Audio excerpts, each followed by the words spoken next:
Good morning, ladies and gentlemen. My name is Mike Taglavia. You're listening to Right Side Up. I'm flying alone again today. My co-hosts are busy doing summertime family events and things. So we are going to keep plowing on through, bring you up to date to some of the goings on, mostly locally, but a little bit nationally. First, I want to kind of recap. You're hearing me, what is it? It's the first time. This will be Tuesday morning after, for me, I don't know how your weekend went, but it was a really great Independence weekend. Started off on Friday with East Corinth Parade, East Corinth, Vermont. It started on the main road in the village of East Corinth, went to the fairgrounds in East Corinth. There was great attendance. Along the side of the road, all the parade goers looking at all the floats and older vehicles and fire engines in the parade. And then there was a great gathering at the fairgrounds, great chicken barbecue with a bunch of sides. There was a silent auction. It was a really large group of people. Weather was, you couldn't have asked for better weather. So that's how my weekend started. And then in the evening, went to a friend's place for a great dinner and an awesome fireworks show. So my day, Friday, Independence Day, was one of the best days so far I've had this year. It was really, really an awesome day. And then Saturday, I don't know if you and ladies and gentlemen in the audience had numerous activities to go to, but I went to an event down in Vershire for Vershire Day. I was there for a little while, spoke with some of the fire department members there and some of the residents there, and that was really good too. And we had great weather for that as well. Saturday, I didn't have too much to do. I did go Saturday night again to another barbecue and another great fireworks display. So it was all around. It was a really great weekend. Hopefully you had as good a weekend as I did. But we're back at it today, trying to make heads or tails of what's going on in both locally and nationally. But the first thing I wanted to bring to your attention, and I was looking at this is from Rob Roper, dated July 1. And the title is, "This month the state will start deducting 5% of some workers' wages unless they actively opt out of VT Saves." Now, Rob Roper, he's got his own Substack. It's called Behind the Lines, BTL. He also is published widely on Vermont Daily Chronicle, and he's also published on our friends at Granite Grok. So you can find this article all over the place. But I wanted to recap because this highlights one of the things that is a problem for not only state legislatures, but the legislature at the national level. We are addicted to your money. That's basically what it is. And that breaking that addiction is going to take quite some time. We've gone over some of the tax breaks that were signed into law by the governor of Vermont. I think I did it a couple of times. S51, we talked about it. There were 3 or 4 different subjects with S51. It had to do with military retirement, it had to do with Social Security, and it also had to do with earned income tax credits and child tax credits. So we did do a little bit. Like I said, we need to slowly wean off of your tax dollars. It's an addiction. And this article and this act is proof of it. So let me get into the meat of it here. In 2023, the Vermont legislature passed a law spearheaded by Vermont State Treasurer Mike Piechek, Democrat from Vermont, Act 43, an act relating to the establishment of Vermont Saves, VT Saves. What it does is mandate employers with more than 5 employees and not otherwise offering a retirement savings plan to register and enroll their employees in this state-run savings account scheme. 5% of the employees' salaries will be automatically deducted and invested in Vermont Saves without the employee's initial consent. That's the kicker. That's the thing that I really wanted to, and Rob Roper really wanted to put emphasis on. As the Treasurer's Office states, the program requires, emphasis added, that covered employees with employers with 5 or more employees automatically enroll their employees into VT Saves. No requirement to ask or even inform the employee that this transaction is taking place. The first phase of mandatory enrollment for employers with 25 or more employees begins July 1, 2025. So as I'm recording this today, ladies and gentlemen, we're 7 days in. So today, according to the article and how he wrote it, phase 2 for employers will be with 15 to 24 employees, and that kicks in January 1 of 2026. And for 5 to 15 employees, a year from now, on July 1, 2026, that kicks in. Employees can opt out of the program, but have to actively do so after being forcibly enrolled. The law states, unless otherwise specified by the covered employee, a covered employee shall automatically initially contribute 5% of the covered employee's salary or wages to the program. A covered employee may elect to opt out of the program at any time or contribute at any higher or lower rate. In the absence of an affirmative election by the participant, 5% of the participant's taxable wages as is required. So if this program sounds like it affects your place of work, meaning you, the Treasurer's Office estimates around 88,000 Vermonters will be impacted, and you don't want to see 5% of your salary automatically dumped into a state-run retirement account, you need to talk to your employer. Go to, and there's a website, there's a link on the website you can click on and find the employee opt-out in the menu bar at the top of the screen. So let me read this back to you. If this sounds like it affects you or at your workplace,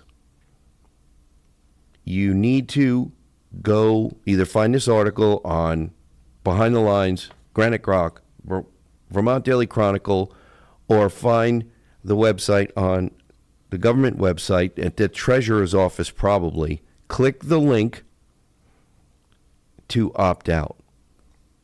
It's worth noting that government employees who would otherwise qualify are exempt from the mandate to enroll. So do you really want to trust your retirement savings to chefs who don't eat their own cooking? Just saying. But if Vermont Saves is a good option for your financial situation, by all means do it. Saving for retirement is a wise thing to do, and if this is a helpful tool, great. That's not the issue. The problem here is automatically enrolling people in a program that removes a sizable chunk of their take-home pay, potentially by unpleasant surprise. VT Saves is going to affect primarily lower-income earners making $50,000 a year or less. 5% of $50,000 is $2,500, or over $100 per 2-week paycheck. Rent being what it is, egg prices being what they are, et cetera, and so on. Some folks may not be able to afford having that deducted automatically from their salary. And imagine when they find out there's a deduction, and they don't know what it is, some people are going to be upset, right? It's great to save for the future, but there is no future if you can't afford today. And it's not right or fair for government to make people jump through hoops in order to control what's happening to their own money that they earned. And I agree with the author here.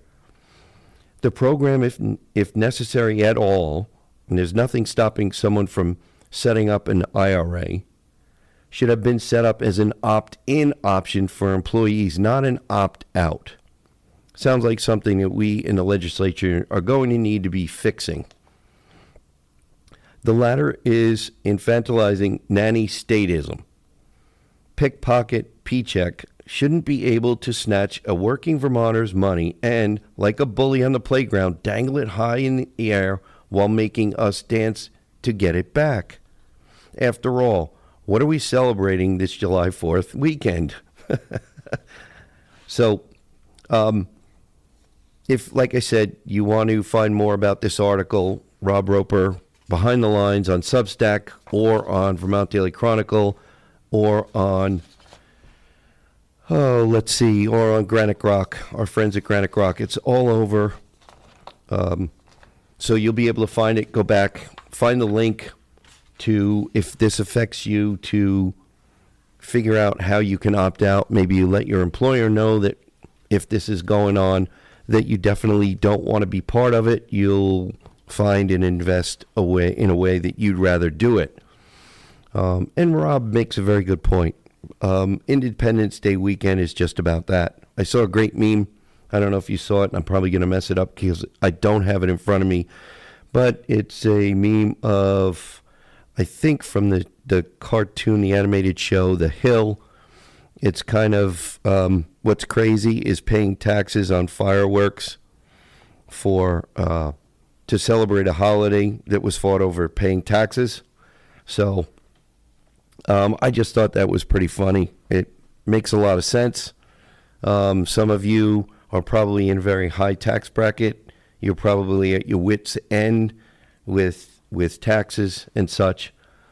So I wanted to bring that article up. Something needs to be fixed with respect to the Vermont Saves. It is Act 43. So you may want to look into that and see if you are a Vermont listener, employed by a Vermont employer. You may want to check that out because you may find out in 2 weeks that your paycheck is just a little bit lighter than you thought it was going to be. I want to start in with the next, something that we're going to cover a lot more in the next segment, but it's going to be pretty long, so I want to start in it with this. Ladies and gentlemen, I don't know if you've heard of a periodical called Imprimis. It is a publication of Hillsdale College. Hillsdale College, and mind you, this is not a paid promotion. This is a publication that I get. I have it delivered to me in the mail. You can get it delivered to your email inbox, but I highly recommend it. But there's an article I'm going to read, or this publication, this July-August one. The title is American Virtues 2025. It's a 2025 commencement address by Victor Davis Hanson. So if you are a Republican, if you consider yourself a conservative, whether it be fiscal conservative or constitutional conservative, you probably know the name Victor Davis Hanson. He is a very intelligent man. He's an excellent writer. I remember reading in his Imprimis an article about the evolution of healthcare, and it was really, really good. But this article is basically, I don't believe it's his whole commencement address, but it talks about American virtues and our American university system. So I wanted to give you kind of a primer on where we're going with our next segment, because it makes a lot of sense.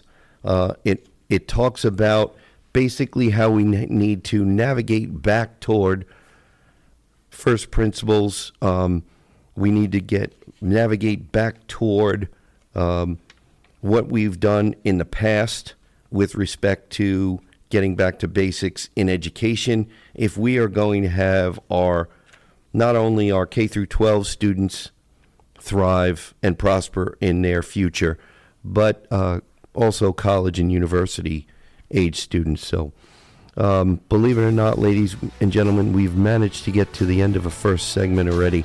We will come back in a couple of minutes. We've got to pay some bills, and then we'll get into this Imprimis article that I was telling you about. You're listening to Right Side Up.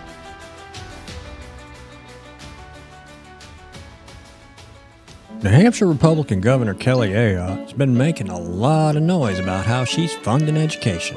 The Republican budget she just signed provides more money for education than ever before. She even bragged the other day that New Hampshire is top 10 in the country when it comes to funding our children's education, as if giving money to school systems has anything to do with learning. If you look at the math, and if you got schooled in New Hampshire, the odds are good it's not your best subject. It's the exact opposite. The more money we throw at schools, the less kids learn. We're committed to wasting money on an experiment that failed, unless wasting money to drive parents to homeschool their kids was the goal. We prefer to pick on Democrats, lower hanging fruit and all that, but our rhetorical woodshed doesn't discriminate. If that sounds refreshing, you need to check us out. This is Steve McDonald for Granite Rock, and we'll keep shining the light on them for you.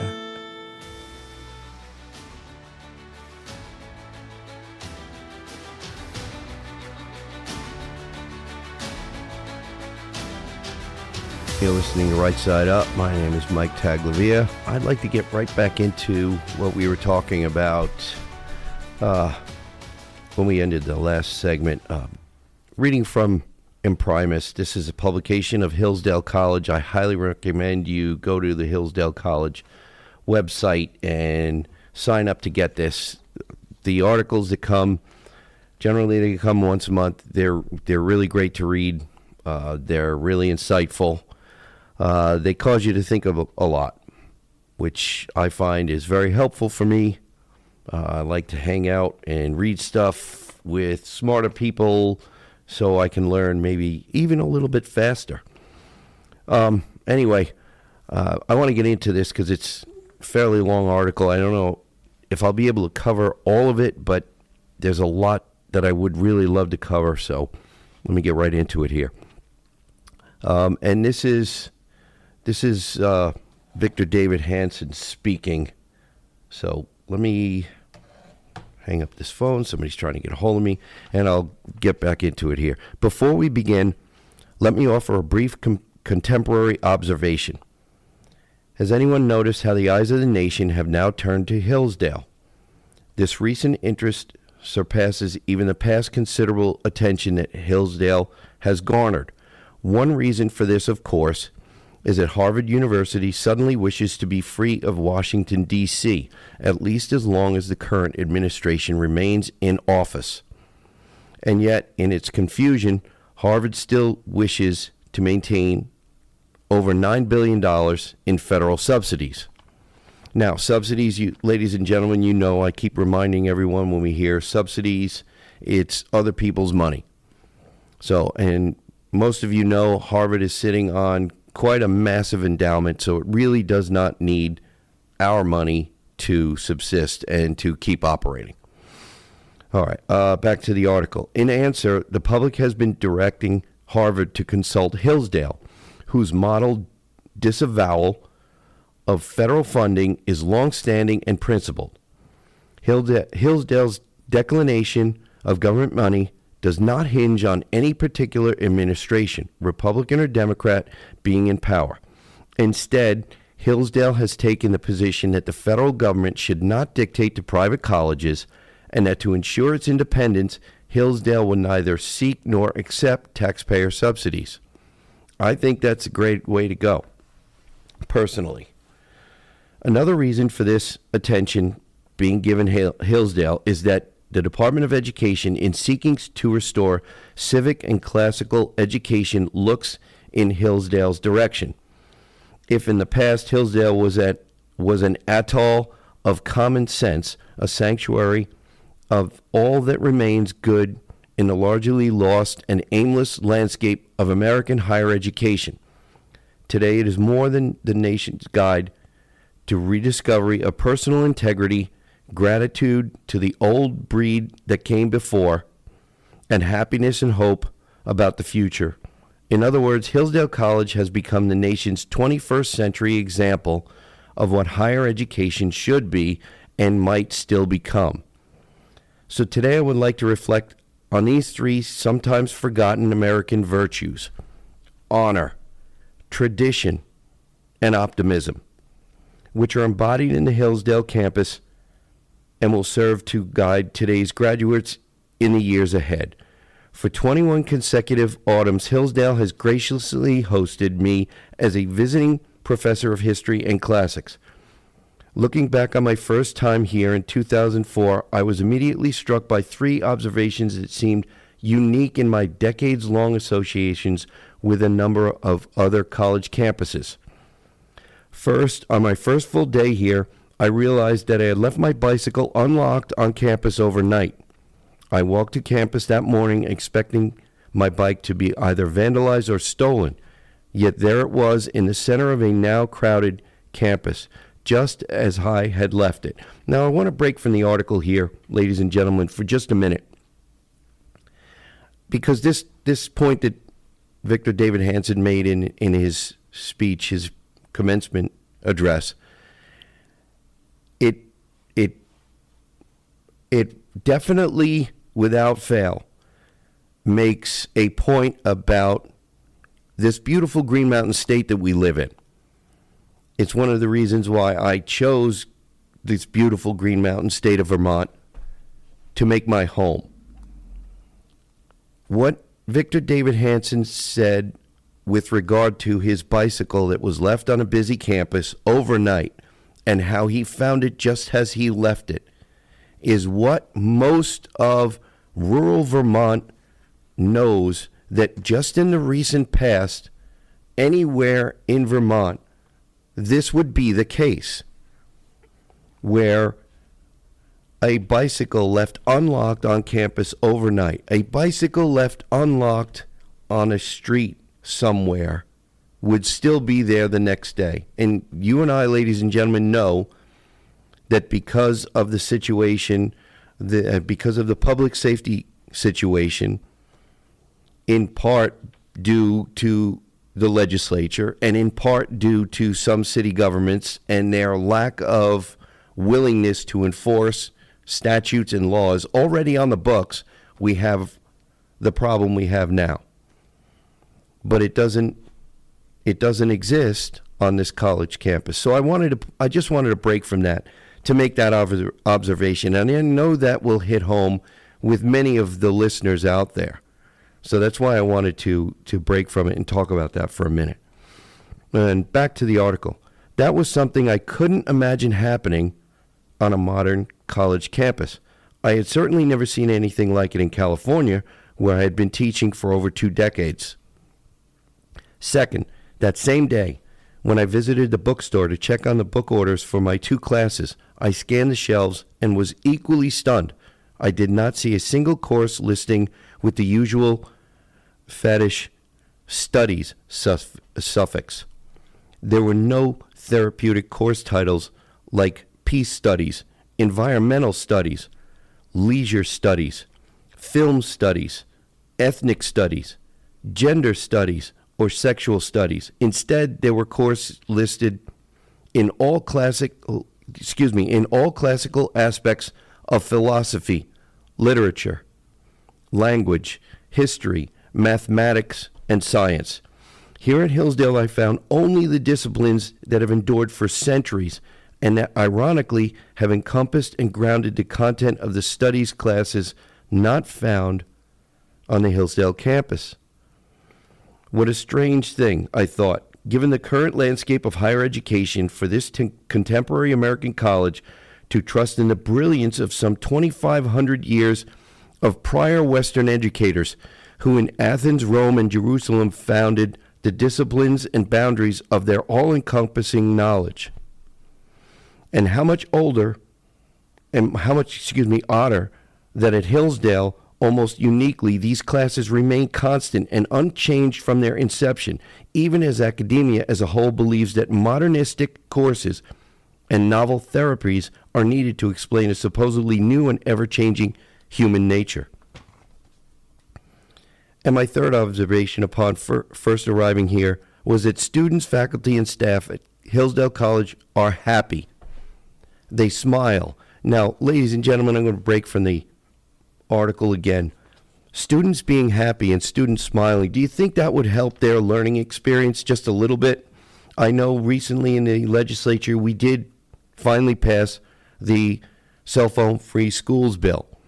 And my real, genuine genuine hope is that because our students will not be as distracted by their electronic devices, that they will interact with each other more. They will learn to socialize as we older folks. I'm 61, just for you, those of you who don't know. We in school, we should be learning how to talk to our peers, learning how to interact with our peers. And I mean not via an electronic device, especially if they're only 6 feet away from us. So my hope is that newly passed bill, and it's apparently that is making the rounds countrywide. It is becoming more of a thing. I hope that will help our kids in schools of all ages and grades be happy and smile a little bit more. Back to the article here. They say hello to strangers. They shake your hand. A shared confidence is entirely natural here. It is innate to the point that when I, the stranger, initially remarked on the rare upbeat mood of the campus, people were here thought I was the strange one for expecting anything else. Now, I'm going to break from the article again here because I had this same feeling, being the strange one, expecting something else. Growing up in New York, moving to Maryland, and then coming here to find out how incredibly friendly and incredibly helpful and incredibly honest most of the Vermonters I came across were. It was such a breath of fresh air. This is really a wonderfully unique state. And this is why I broadcast to you, ladies and gentlemen, because I believe the heritage and the history and the way of life in this state is worth saving. It's worth working for. So I just wanted to say that. Getting back to the article. We might shrug over how trivial this observation seems, but in fact, it is a glimpse into the fundamental Hillsdale notion of confidence in our civilization and the need for fellowship and positivity to preserve it. Such happiness is quite different from what one finds on most other campuses, where the youthful frown is now the normal expression. People pass each other by with a cold absence of greeting, as if proof of pseudo-sophistication. They often express a dourness of contrived seriousness and maturity. Students elsewhere seem to think that they alone, unlike electricians, farmers, and assembly line workers, bear the weight of global grievances and imperfections, past, present, and future, but not at Hillsdale. Behind these three seemingly mundane observations of a bicycle left alone overnight, a bookstore unaffected by academic fads, and a buoyancy within the Hillsdale community, remain larger truths. Okay, so honor. You students of the class of 2025 have been instructed in, have absorbed fully, and will pass on a code of honorable conduct that has become a natural part of who you are. And it will remain with you on the long road ahead. Hillsdale has taught you not to worry if you are not one with the current majority of youth, because you are certainly one with most of the past and future generations. Your confidence in your code of ethical comportment and personal standards will be your legacy to help guide future cohorts to come. Because your values are real, permanent, and ancient, you will not be won over by those who justify their lapses of behavior by situational ethics or feelings of victimization. Without such individual vows of honesty and compassion for others, civilization in aggregate cannot be sustained. It instead descends into the age-old banes of tribalism, disunity, and chaos. Students at Hillsdale do not steal bicycles because their personal code of honor forbids it. Now, I'm going to break from the article once again, ladies and gentlemen. Remember reading not too long ago, I know I read it, I believe it was on Vermont Daily Chronicle, but there was a UVM professor, I believe it was a UVM professor, I'm sure somebody will correct me if I'm wrong, who quote unquote stated everybody does it, meaning everyone shoplifts. No, we do not, Mr. Professor. Most of us do not. Most of us have honor and integrity, and we respect others and the property of others. So I just wanted to break from that for a minute. Ladies and gentlemen, I'm going to break from the article for a minute. I'll mark my place. We are going to need to break for another commercial break to pay some bills, but I will definitely get back into this because this address inspired me, and I wanted to read it to you because I think it's inspiring, and it will inspire most of you in the audience. You're listening to Right Side Up.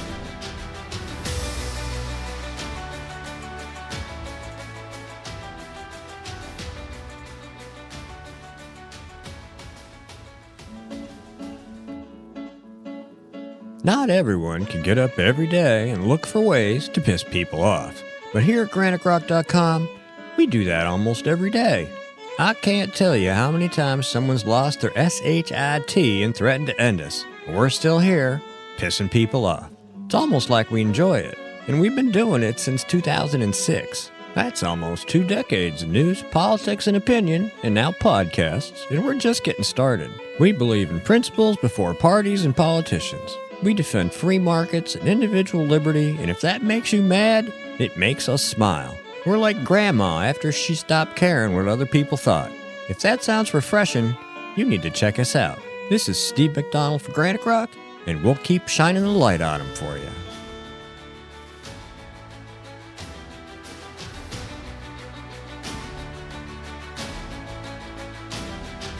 Welcome back. You're listening to Right Side Up. My name is Mike Taglavia. We were reading an article. It's the commencement speech from Victor Davis Hanson from this past May 2025. And I think I'm just going to call this show Inspiration from Victor Davis Hanson. I enjoy reading his articles. I'm sure most of you in my audience know who Victor Davis Hanson is. And when you read one of his articles, I don't know how you think, but I think to myself, boy, I wish I could write like this man writes. But before we get back into the commencement speech that he gave, I want to remind our listeners, if for some reason you cannot catch us on WNTK radio, you can go to WNTK.com. You can click on the podcast button. You can scroll down to Right Side Up and find any number of our shows in podcast form. You can find us on Podbean. You can find us on GraniteRock.com. You can find us on 802 Scoop Facebook, and you can also find us on 802 Scoop YouTube. I just wanted to, and by the way, almost forgot, you can drop us a line at rightsideUpradio at gmail.com. So just needed to get that little bit of business out of the way. But I wanted to jump back into the commencement speech that Victor Davis Hanson gave to Hillsdale College students, because it left me with a very good feeling when I was done reading it. I just figured, I don't know how many of you in the audience get this publication, but or are able to find Victor Davis Hanson on the web. So I thought this was very fitting, especially after a terrific Independence Day weekend. So back to the article. Students at Hillsdale do not steal bicycles because their personal code of honor forbids it, because they are not concerned that the poor victim would suffer without this property, and because they know that if this was common practice, then their own culture and civilization would crumble, as indeed it has in many places in America today. And then I'm going to break from the article. That's why I brought up the UVM professor who professed in apparently a very foul, F-bomb laced rant somewhere, I don't remember exactly where, that everybody does it. And I'm glad that Victor Davis Hanson points out that most people don't, that graduates of Hillsdale College, because they have honor, do not. And I imagine most of you, ladies and gentlemen, in my listening audience here would not dream of doing that. So, back to the article here. Much of our society's current crises derives from this personal refusal or inability to respect the property of others, to tell the truth, to stand up to the bully, to protect the weaker, and to end each day in contemplation that you were more a moral force for the common good than either a neutral observer or on the wrong side of the ethical ledger. When individual behavior and decorum falter, so does a country, which is, after all, only the common reflection of millions of its individuals. Tradition. The character of the Hillsdale student is nurtured and sustained by tradition, a word derived from the Latin noun traditio, meaning a transmission or handing down. So often in the age of presentism, we in our narcissism and arrogance confuse our technical and material successes with automatic moral progress. We seem unaware that thinkers of the past, as early as Greek poet Hesiod, I hope I pronounced that correctly, some 2,700 years ago, worried about just the opposite. They worried that material progress and greater wealth would result in moral regress, given the greater opportunities to gratify the appetites with perceived fewer consequences and to use sophistry to excuse the sin. Likewise, without traditional reverence for the past, an ungrateful nation not only suffers a loss of knowledge, but is plagued by hubris, so often the twin of ignorance, believing that it alone has discovered ideas and behaviors unique to itself and its own era, when they are in fact ancient. This closed-minded mindset seeks a kind of perfection, a heaven on earth instead of the good, and it ends up obtaining neither. We are not instead the sum total of all those who came before us, who for the most part here in America left us a constitutional system and infrastructure that allowed us to start our lives both materially and civically in terms of freedom far ahead of those in the past and those elsewhere today. Key to the endangered idea of reverence for the past is a recognition that it is neither fair nor just to dismiss easily those of either generations based solely on the standards of the present. Instead, we must remember the different circumstances faced by previous generations. Circumstances like incurable illnesses, short life expectancy, and work entailing existential danger and physical drudgery. Yet our ancestors were able to endure suffering and challenges that we now can scarcely imagine. The Hillsdale reverence for the Western tradition and the American past is a reminder that we should not easily condemn and erase the dead, lest we and our times be judged capriciously by future generations and found wanting, whether for the medievalism of our dangerous cities, the electronic cruelty of the internet, or the fragmentation of the family. Optimism. I wish to end on a happy note in the manner I first encountered the Hillsdale community. Your generation is now witness to a counter-revolution of sorts. Millions of Americans are asking for a re-examination of our culture and society with an eye to restoring ancient decency and looking to the good of past generations. Oh, let's see, I've lost my place. Critical to this restoration is your optimism. Such positivity is the child of gratitude for all that we have inherited and all that we wish to enhance and pass on to others not yet born. With optimism and confidence in the citizenry, a civilization grows rather than shrinks. It becomes secure, not depressed or beset by self-loathing. It looks to the future with reverence for the past rather than with shame or hatred. Now, I'm going to break again this. It looks to the future with reverence for the past rather than with shame or hatred.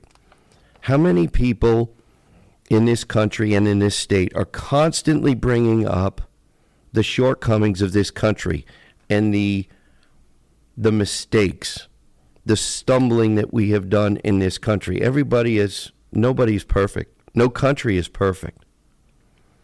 But there are those in our society who would divide us based on things in our past that have happened and not acknowledge at all the idea that we have done our best with statutes, with laws, with policies to rectify the mistakes, to correct the mistakes that we made, because we have. Of course, it is now chic to be moody and pessimistic and uncool, to be upbeat and cheerful. But the strength of this country, even in its darkest days, like those of April 12, 1861, or December 7, 1941, or September 11, 2001, has always been its singular ability to remain not just unshaken, but confident in its values, in its resilience, and its inherent strength to overcome all challenges. In its current counter-revolution of sorts, it is neither the duty nor the desire of Hillsdale to become a political player. Nonetheless, the nation looks for guidance and the reassurance of the old wisdom. Therefore, it is only natural, as I have said, that Hillsdale College and its moral and intellectual architecture have become preeminent to a degree scarcely imaginable in the past. So you, the class of 2025, as Hillsdale graduates, be asked by your peers to provide guidance as never before.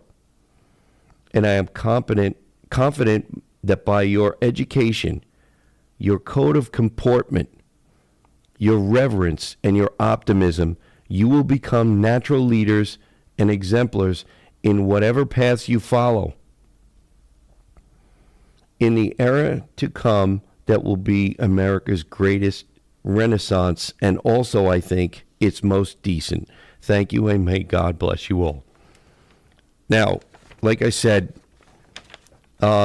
Victor Davis Hanson is an excellent writer. He is an incredible thinker. This was, to me, very uplifting. It was very optimistic. It shows a confidence in our youth that they will, if they don't see today, they will see what is actually going on in this country, in this world, and they will take steps to fix it. Those who have not learned all of history, those who have not learned the true history, not only of this country, but of the world, those who don't know the pitfalls of Marxism and socialism and fascism and communism, will eventually find out. We have this thing called the internet. We have people who are older than our young people, than the graduates that Victor Davis Hanson spoke to, who can impart that knowledge to them or direct them to where to go to find it. And when some of these young people are fearful for the future of the country and the world, it's up to us who have, those of us who are a little bit older with a little bit more life experience, to be able to explain to them that not everything they've been told is the truth, and where they can go to find the truth. This is one of the reasons why I have spoken to you numerous times, ladies and gentlemen, about how many of the people who are the purveyors of the climate scam, global warming.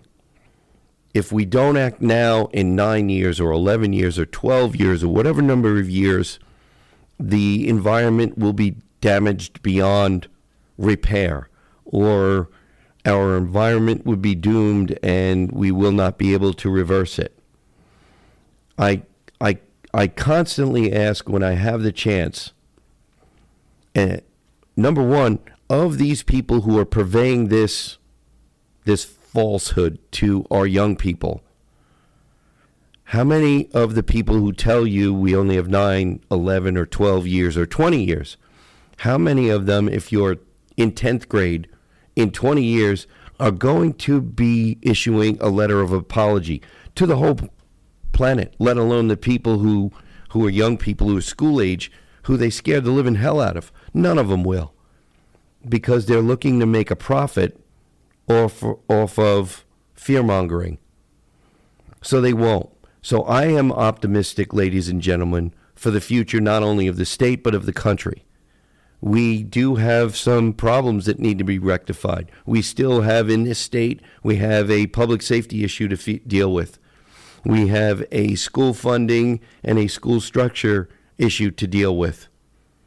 We have infrastructure to deal with. We are in July, first week of July. In the past 2 years, we have had flooding issues that have put a lot of people out of their homes and have hurt them financially very badly. But we will find ways to fix it. We will find ways to fix it. So, ladies and gentlemen, I hope you enjoyed our show today. Please remember, be safe, stay informed, listen to Right Side Up. New Hampshire Republican Governor Kelly Ayotte has been making a lot of noise about how she's funding education. The Republican budget she just signed provides more money for education than ever before. She even bragged the other day that New Hampshire is top 10 in the country when it comes to funding our children's education, as if giving money to school systems has anything to do with learning. If you look at the math, and if you got schooled in New Hampshire, the odds are good it's not your best subject. It's the exact opposite. The more money we throw at schools, the less kids learn. We're committed to wasting money on an experiment that failed, unless wasting money to drive parents to homeschool their kids was the goal.